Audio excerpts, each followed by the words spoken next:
precariously, laboriously, into the open rear bed of the cart as it jounced over the cobbles on Fishmonger's Row.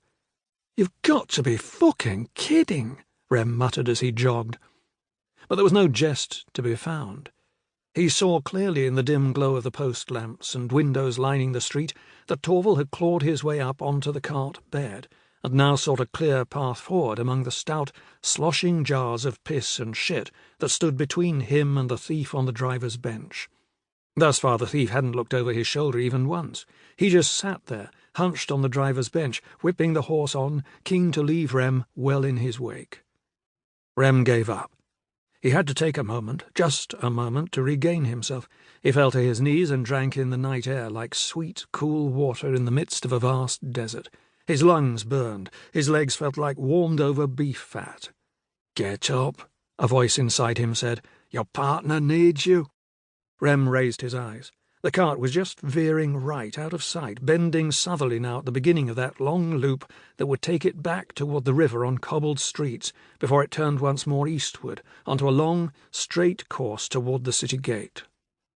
Rem considered where he was, where the cart was headed, where pathways were available to him, and then realized that there was a route capable of leading him straight into the path of the cart's flight. If he hurried, if he could only find— He saw what he required not 100 yards from him.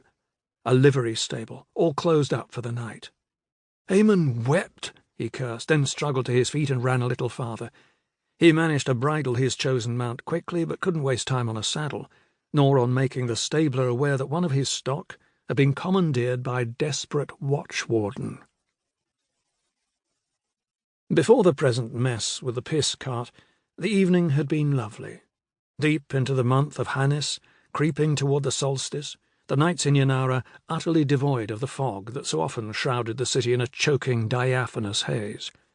Now, that night had been like many of late, keen and crisp, clear as glass, the heavens strewn with a million tiny pinpricks of firelight, winking like diamonds thrown carelessly upon a jeweller's black velvet counting cloth, the moon fat as a silver pie, not a cloud to mar the majestic, vertiginous view.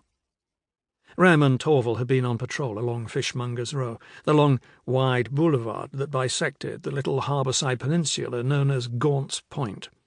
When they heard the hue and cry, the two set aside their heated exchange, an in-depth debate on which bird tasted best from a brazier of coals, pigeon or gull, and broke into a dead run toward the disturbance. The cries led them from the main thoroughfare into a maze of side streets nearer the waterfront and to a boxy dwelling tucked away between a tavern and a seaman's hostel. It was a home for the orphaned or abandoned children of mariners and fishermen, run by a kindly, middle-aged widow named Dorma. Smoke and flames poured from its opened lower windows, while local fire brigade volunteers shuttled in water to try to douse it. A few dozen people milled at the edges of the courtyard, coughing smoke from their lungs, most of them women and children. Their injuries seemed superficial for the most part, bruises, scrapes, some soot stains, and a lot of coughing. But there were 2 or 3 little ones struggling mightily for breath. The sight immediately turned Rem's stomach. Dorma stood in the middle of the street, soot-streaked, greying hair a tangled mess, banging 2 cookpots together and shouting. "Here we are," Torval spat. "Hang that racket." Dorma stopped beating the pots together, dropped them, and stepped forward. To Rem's great surprise, she laid hands on Torval, a move that, had she been a man, would probably have earned her broken fingers or a sprained wrist. "They've taken her! There's no time to lose!" "Taken who?" Rem asked as softly as he could. "Esther," the woman said, as if it were the clearest fact in all the world. "Recover her, I beg you. No reward shall be too great if you can return her." Torval gently shrugged off the woman's grip. "Who's this Esther? One of the children? Is she kidnapped?" "No," Rem said, still not sure why Dorma was in such a twist. "Esther's one of the goddesses of the panoply, empress of the abandoned, patron of beggars, orphans, and mendicants. Correct?" "Precisely," the woman said. "And she's gone. They've taken her." "Hold on," Torval said.